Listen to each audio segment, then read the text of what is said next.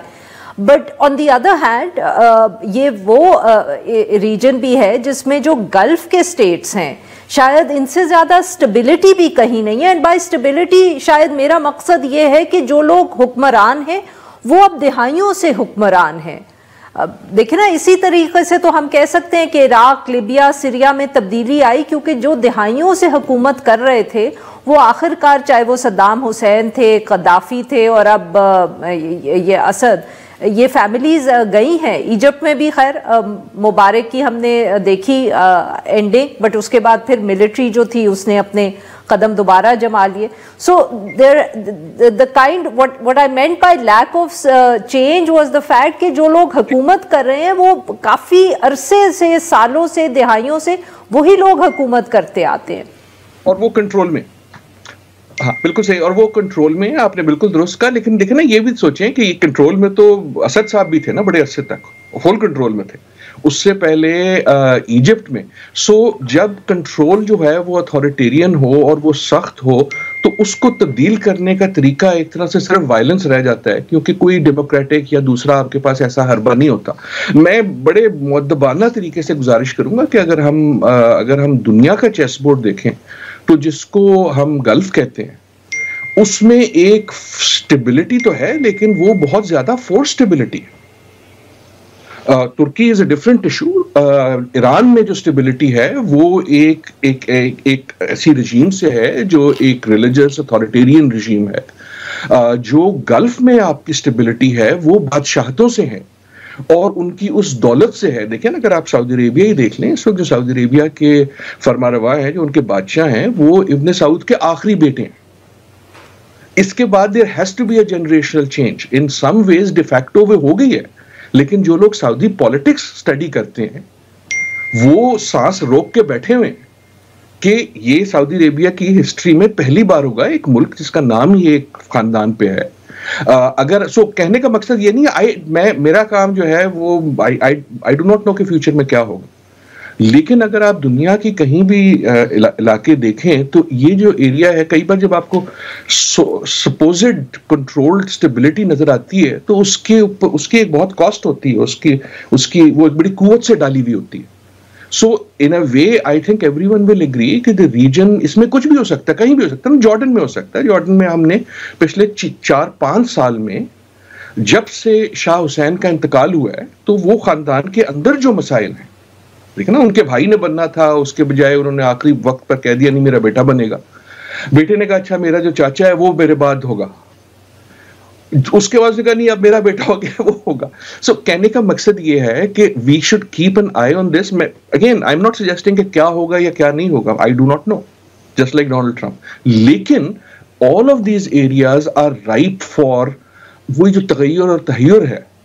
ان a وے دیکھیں نا, democracy کے بارے میں بڑی بات ہوتی ہے, اچھی چیز ہے بری چیز ہے, لیکن the best argument for democracy is کہ وہ ایک طرح سے ایک کیلنڈر بنا دیتا ہے تبدیلی. اچھا ہو یا برا ہو, ٹھیک ہو یا غلط ہو, لیکن ایک پروسیجرل معاملہ ہو جاتا ہے. سو یہ والا جو ایریا ہے اس میں تو مجھے کوئی سٹیبل نظر نہیں آتا. ترکی یقیناً ایک طرح سے سٹیبل ہے, لیکن ترکی میں بھی ایک حکومت ہے جو اب ایک بہت بڑے عرصے سے. اچھا نا, the point here is کہ آگے کیا ہوگا. آگے میرے خیال میں I do not know کیا ہوگا, لیکن in all likelihood یہ جو ابھی آپ تصویریں دکھا رہی ہیں these are very unusual کہ جو آپ کی ایک نئی supposed حکومت بن بھی گئی ہے اس کو پلیس کرنا بڑا مشکل ہو گیا ہے کہ یار یہ طالبان جیسے اسلامی ہے یا یہ عراق جیسے کنٹرولڈ لوگ ہیں, رائٹ. سو عراق کی ہم نے بات کی تو عراق میں خبر نہ آنا, ایک صرف جملہ, خبر نہ آنا جو ہے وہ سٹیبلٹی نہیں ہوتا. خبر کو روکنے کے کئی طریقے ہوتے ہیں نا. عراق سے اگر خبر نہیں آ رہی اس کا یہ مطلب یہ کوئی نہیں کہہ سکتا کہ عراق اس وقت بڑا سٹیبل ہے. بالکل صحیح. جی ناظرین, یہاں ایک چھوٹی سی break, we'll be right back.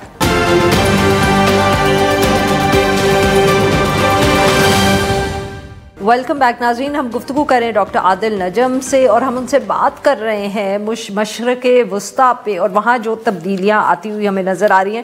Doctor صاحب آبویسلی جیسے آپ بھی بار کہہ رہے تھے, میرے خیال میں بہت سے لوگ اسی طرح دیکھ رہے ہیں مڈل ایسٹ کو کہ تبدیلی آ رہی ہے, we just don't know which way it's headed. But اس میں sir another very important country آپ نے اس کا ذکر بھی کیا, ملک ایران. ایران کے اس پورے خطے میں بہت ایک میں کہہ سکتی ہوں, اگر آپ مجھے اجازت دیں, کہ ایک یونیک رول رہا ہے, بیکاز کچھ حد تک باقی تمام جو بڑے ممالک تھے ان کی ایک ویسٹ کے ساتھ بڑے اچھے تعلقات رہے. شاید ایران ایک ایکسیپشن تھا in terms of its size role, کہ وہ اس کی ٹریجیکٹری مختلف رہی. بٹ کیا اب ہم ایکسپیکٹ کر سکتے ہیں کہ یہ جو اتنا ٹرموائل ہمیں ریجن میں نظر آ رہا ہے اس کا کوئی اثر ایران پہ یا ایران کے اندر جو سیٹ اپ ہے اس پر ہو؟ میرے خیال میں یو آر رائٹ کہ جو سب سے زیادہ پروکسیمیٹ امپیکٹ ہو سکتا ہے, مطلب انقریبی اس کے پیک جو ہیں وہ بہت سے ہوں گے اور بہت عرصے میں بہت طریقوں سے کھلیں گے، لیکن جو امیڈیٹ امپیکٹس میں سب سے زیادہ اہم یا بڑا یا عنقریب ہو سکتا ہے وہ ایران کا ہی ہے.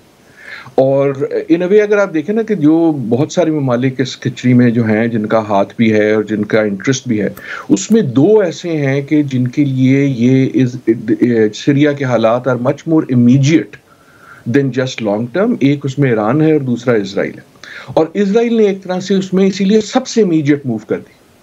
یہ ایک بڑی عجیب قسم کی ایک تاریخی بات ہوئی اینڈ آئی تھنک المیہ ہوا کہ اگر آپ دیکھیں کہ خاموشی سے انہوں نے گولان ہائٹس کی، ہمارے جیسے ملکوں نے ایک خاموشی سی والی ایک سٹیٹمنٹ دے دی کہ اتنا بڑا واقعہ ہوا جس پہ پوری کی پوری 80s 90s کی تاریخ جو ہے پیوٹ کیا کرتی تھی، اور وہ خاموشی سے نکل گیا اور اب وہ ان کے کنٹرول میں. And that move I think is also very related to Iran, کیونکہ جو اب نظر آ رہا ہے، سچی بات ہے یہ پہلے مجھے بھی اتنا صاف نظر نہیں آ رہا تھا اس کے، اور سمجھ آنا چاہیے تھا، وہ یہ کہ اسرائیل کی جو گیم ہے اس میں Iran is far more important than Syria, اور ایران کی کنٹینمنٹ اور ایران کی جو رجیم ہے اس کو چینج کرنے کی کوشش وغیرہ، یہ ساری باتیں. سو ایران کے لیے this is both existential and immediate. صرف میں یہاں یہ بھی یاد دلاتا جاؤں کہ yes Iran has been the only one جو ویسٹ یا جس کو آپ امریکہ کہیں ایک طرح سے اس کا مخالف تھا again in the recent history, لیکن یہ یاد رکھیں کہ اس سے پہلے وہی امریکہ کا سب سے بڑا حامی تھا جب شاہ کا ایران تھا. تو that was the main outpost یا دا ڈیپسٹ آؤٹ پوسٹ، مین تو نہیں اور بھی تھی لیکن ڈیپسٹ آؤٹ پوسٹ. تو یہ چیزیں اس طرح چینج بھی ہو جاتی ہیں، لیکن یقیناً جو امیڈیٹ ہسٹوریکل یا کنٹمپرری مووز ہیں اس میں ایران کے لیے، رژیم کے لیے یہ بہت بڑی ایک چینج ہے. جیسے کہ ہم جانتے ہیں اور ہم نے دیکھا ہے کہ ایک ان کے انٹرنل پریشرز ہیں، انٹرنل اکنامک تو بہت عرصے سے ہیں. یقیناً انہوں نے ان سینکشنز کا ایک جس طرح اس کا امپیکٹ کو ڈیل کیا ہے، that is very in usual کہ اتنے عرصے تک وہ کر چکے ہیں. لیکن ایسا تو نہیں ہوتا کہ آپ ڈیل کریں اور آپ کے اس کو کاسٹ نہ ہو انٹرنل اکانومی پہ. ایک تو وہ ہے، دوسرا ان کا ایک ڈیموگرافک چیلنج ہے، تیسرا ان کا ایک رژیم چینج خود آنے والی ہے. Right, there is going to be a power change ایک طریقے سے یا دوسرے طریقے سے ملک کے اندر، just by virtue of age and وہ کہاں بیٹھے ہیں. اور اس کے بیچ میں جب ہم نے یکے بعد دیگرے دیکھا اسرائیل کی طرف سے حملے، اسرائیل کی طرف سے انٹروژن، اسرائیل کی طرف سے ایک طرح سے سکسیس اور میجر سکسیس لوگوں کو ہلاک کرنے کے حوالے سے، تو وہ سارا ایک پریشر ڈالتا ہے ایران پہ. اور جب اس کے بعد سیریا جو ان اے وے ان کا ایک میجر ایلائی ہے، بلکہ بہت کم ڈیپ آئلائز میں سے ایک تھا، وہ اس طرح کرمبل ہو جاتا ہے ان اے وے جہاں اگر باقی ساروں کی پاور میں کوئی بیلنس رہا بھی ہے تو ایران کی کم ہوگی. So for all these reasons, for Iran, it is a major impact. ایک اگین آخری جملے کی، اب اس کا مطلب کیا یہ ہے کہ کیونکہ وہ کمزور ہو گئے تو وہ اب خاموش ہو جائیں گے؟ I do not think so. Therefore, the lesson should be کہ we should wait and look for a move from Iran. کیونکہ اگر آپ زخمی ہوں گے تو آپ مجبور ہو جائیں گے، آپ کو کچھ نہ کچھ کرنا پڑے گا. بالکل صحیح. ڈاکٹر صاحب، اب آبویسلی جب بھی مڈل ایسٹ کا ذکر کریں تو ہم ویسٹ کا تو خاص طور پہ ذکر کرنا پڑتا ہے، امریکہ کا، یورپ کا بھی. اور ہمیشہ کہیں نہ کہیں یہ بھی بات ہوتی تھی کہ شاید اتنا جو انفلوئنس یا اثر ہے ویسٹ کا، اس کی وجہ سے ہی اتنی اسٹیبلٹی آن دا سرفیس ہمیں دیکھنے کو ملتی تھی مڈل ایسٹ میں. اب جو اتنی تبدیلی دیکھ رہے ہیں، کیا ہم کہہ سکتے ہیں کہ اس کی ایک وجہ یہ بھی ہے کہ وہ جو مین پیٹرن تھا ان اے وے دا ویسٹ، وہ خود کتنا کمزور پڑ رہا ہے؟ I think you're exactly right. اگر ہم ویسٹ کی بات کریں تو ہمیں ایسٹ کی بھی بات کرنی چاہیے، اور ایسٹ پہلے بھی امپورٹنٹ تھا اور بہت زیادہ امپورٹنٹ ہوتا رہا ہے. ایسٹ سے مراد ہماری عموماً آج کل جو ہے وہ یو ایس کے حوالے سے، اگر ویسٹ ہے تو وہ ایسٹ کے حوالے سے چین ہو جاتا ہے، لیکن اس کیس میں ایسٹ میں آپ کا رشیا بھی ہے. اور یقیناً جو ہم نے ابھی ریسنٹ چینجز دیکھی ہیں، یہ جو ٹیک اوور ہوا ہے اسد کی رجیم کا ود دا کرنٹ رجیم، اس کے پیچھے تو جو ہم نے پہلے بھی کئی بار بات کی اس میں کہ اگر آپ اسے ڈسٹریکشن کہہ لیں یا ایک ریئلائزیشن کہ یار یہ سارے جو ہیں اس وقت اتنا تغیر اور اتنا زیادہ چینج ہے کہ یہ اپنے اپنے کاموں میں لگے ہیں، now is the time to make a move. Right, کیونکہ جو آپ کے پیٹرنز ہیں آپ سمجھ لیں, چاہے وہ ویسٹ کے ہوں چاہے وہ ریجن کے ہوں, وہ اپنے اپنے مسائل میں کیونکہ مصروف ہیں, اس لیے کوئی فریق یا کچھ فریق یہ سوچتے ہیں کہ now is a good time to move. So اس کا جو محرک ہے وہ چینجز ہیں جو دنیا میں ہو رہی ہیں. ایک چینج یقیناً جو ہے, جو سب سے بڑی چینج ہے یقیناً وہ چین کے حوالے سے ہے, اور اس کے حوالے سے جو ریلیٹو پاور بیلنس ہے بٹوین چین اینڈ امریکہ, جو اب میرے خیال میں یہ صاف طور پہ کہا جا سکتا ہے کہ تبدیل ہو چکا ہے, لیکن اس کی وجہ سے تمام پلیئرز اپنی گیم چینج کر رہے ہیں. allow me to make this point. ہم انفارچونیٹلی پاکستان میں ایک اپنے مسائل میں پھنسے ہوئے ہیں کہ we are distracted from کہ دنیا میں کیا ہو رہا ہے. سو چین اور امریکہ کا ہم پھر ذکر سن لیتے ہیں. آپ اگر اس وقت دیکھیں کہ باقی ویسٹ میں کیا ہو رہا ہے, ہم نے ساؤتھ کوریا پہ کچھ عرصے پہلے بات کی تھی, وہ آیا اور گیا, لیکن گیا نہیں ہوتا, کچھ نہ کچھ جو ہے وہ طوفان چھوڑ کے جاتا ہے. اگر اس وقت آپ یورپ میں دیکھیں تو جرمنی میں اس وقت جو ہے ایک شفٹ ہو رہا ہے towards right and possibly more extreme right. Italy میں آلریڈی ہو چکا ہے. کینیڈا میں حکومت جو ہے وہ آن دا کسپ آف گرنا ہے, وہ کسی دن بھی گر سکتی ہے, and so on so forth. Trump صاحب جو ہیں وہ کینیڈا کو کہتے ہیں میں تمہیں اسٹیٹ بنا لوں گا, میکسیکو کو کہتے ہیں تم ہمارا حصہ ہو, پناما والے کو کہتے ہیں کہ یار وہ پناما کنال ہم واپس لینے لگے. The point I'm making is کہ اگر آپ, یا اس سے علاوہ آپ اگر سویڈن میں دیکھیں, رائٹ, سویڈن جیسا ملک, اگر آپ یہ جو ویسٹ, سو جس کو ہم ویسٹ کہتے تھے, اور جب ہم کہتے تھے نا ویسٹ کا کیا مطلب ہے کہ ایک یونیفائڈ سیٹ آف ویلیوز ہیں اور ایک یونیفائڈ سیٹ آف آئیڈیاز ہیں جو ایک ایسٹ میننگ سوویت یونین کے یونیفائڈ سیٹ آف آئیڈیاز کے خلاف ہیں. I will argue that is no longer so. اور اس کا اثر مشرق وسطیٰ پہ, ہم پہ یہ ہے کہ جو باقی پلیئرز ہوتے ہیں وہ کہتے ہیں اچھا یار اگر یہ رولز آف گیمز چینج ہو گئے ہیں تو میں انتظار نہیں کروں گا کہ نیا چودھری کون ہوگا, میں اپنی چیز کو اتنا مستحکم کر لوں گا اس عرصے میں جو میرے پاس ہے جب یہ سارے ڈسٹریکٹ ہوئے. سو in a way I do think کہ دس از اے بیٹر ایکسپلینیشن کہ سیریا میں کیا ہوا ہے, کہ یہ جو ایک اوپننگ ملی ہے اس سارے تغیر کی وجہ سے, اس اوپننگ میں پلیئرز, اس میں خصوصاً جو ہے پہلا موو میں بھی اس ٹرکی, اور اس کے بعد پھر ہم نے اسرائیل کی طرف سے دیکھا, وہ کہتا ہے اچھا یار رولز آف گیم تو ویسے ہی چینج ہو رہے ہیں نا, سو اب مجھے وہ فالو کرنے کی اتنی ضرورت نہیں ہے, میں جلدی جو ہے نا اپنی کو موو کر دیتا ہوں, چاہے وہ ان رولز کے خلاف ہی کیوں نہ, کیونکہ اس وقت روس کمزور ہے. جی sir very quickly, we have very little time left, پر ایک سوال سیریا کے حوالے سے اسپیسیفکلی کہ یہ افغانستان میں ہم نے افغان طالبان کو دیکھا جو سیریا میں اب حکومت ہے. اٹ سیمز کہ اتنے سال جب ہم بات کرتے رہے of the Islamic civilization, political Islam, اب ہم دیکھ رہے ہیں ایسی حکومتیں یا ایسی یہ تھنکنگ کہ بہت ایک لمیٹڈ رول, اگر وہ رائٹ ونگ یا ایکسٹریمسٹ ویوز بھی ہیں تو وہ صرف جغرافیکل باؤنڈز میں ہیں, چاہے افغانستان کا ہم ذکر کریں یا جو یہ سیریا میں نئی رجیم آ رہی ہے. جی, so if I understand the question right, you are seeing کہ سیریا ویسے ہی ہے جیسے افغانستان ہے. جی, میں کہنے کا مقصد یہ ہے کہ ہم بہت عرصہ, بہت دہائیاں ہم نے یہ بحث دیکھی نا کہ جی خلافت ہوگی, ایسی موومنٹس دیکھیں جو کراس نیشنل, کراس بارڈر تھیں. القاعدہ ہے تو وہ ہر جگہ جہاد کرنے کی کوشش کر رہے ہیں کوٹ ان کوٹ, آئیسس تھا تو انہوں نے بارڈرز کو کراس کیا, but suddenly now we have two governments جن کے ویوز تو شاید بہت رائٹ ونگ یا ہوں یا بہت کنزرویٹو ہوں, مگر ان کو انٹرسٹ نہیں ہے beyond the borders. 30 to 40 second sir. جی, ویری کوئکلی, ایک چیز تو ہم نے یہ دیکھی کہ یہ ایک تسلسل ہے کہ یہ جو مینجڈ حکومتیں ہوتی ہیں, چاہے وہ جب روس آیا اس نے افغانستان میں بنائی ہے, جب روس گیا اس کے بعد افغانستان میں بنی, یا عراق میں بنی, یا سیریا میں بنی, ان کی ایک اپنی انٹرنل انسٹیبلٹی ہوتی ہے. So this story is not over. پہلی چیز تو یہ.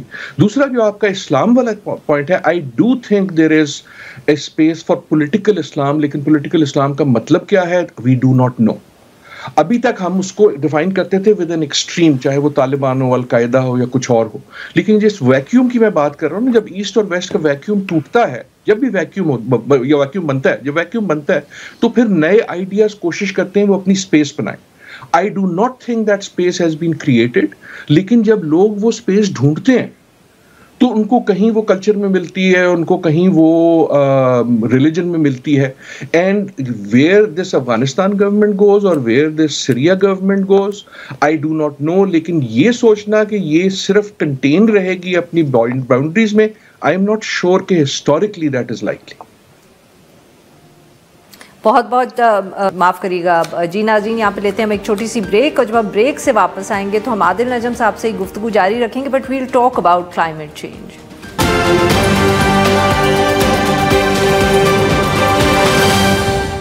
ویلکم بیک ناظرین, ہم گفتگو کریں ڈاکٹر عادل نجم صاحب سے, اور ہم ان سے بات اب کریں گے ایک اور بڑی تبدیلی جو پوری دنیا میں آ رہی ہے, اور وہ ہے کلائمیٹ چینج. جی ڈاکٹر صاحب, آبویسلی آپ سے ہر موضوع پہ ہی تقریباً بات ہو سکتی ہے, but climate change is something that's close to your heart, اور یہ پاکستان کے لیے بھی ہم کہہ سکتے ہیں پچھلے سالوں میں بہت اہم ہو گیا ہے, بٹ کہیں نہ کہیں لگتا ہے کہ گفتگو میں بہت اہم ہوا ہے. جہاں کوئی اقدام لینے کی بات آتی ہے یا ٹھوس قدم لینے کی بات آتی ہے, تو وہاں پاکستان ابھی بھی it seems to be lacking quite a but.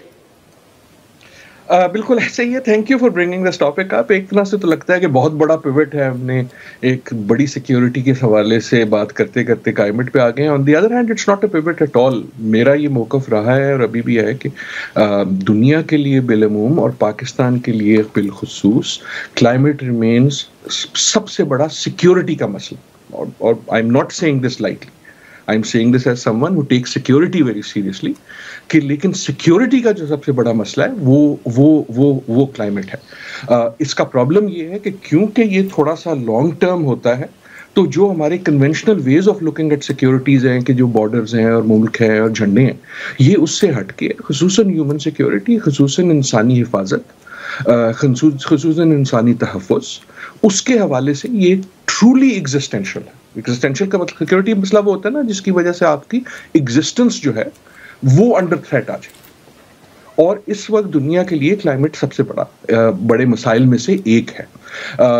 جہاں تک آپ کا پاکستان کا حوالہ ہے, you are exactly right. I do think کہ دا گڈ نیوز از کہ there is a lot of interest in Pakistan.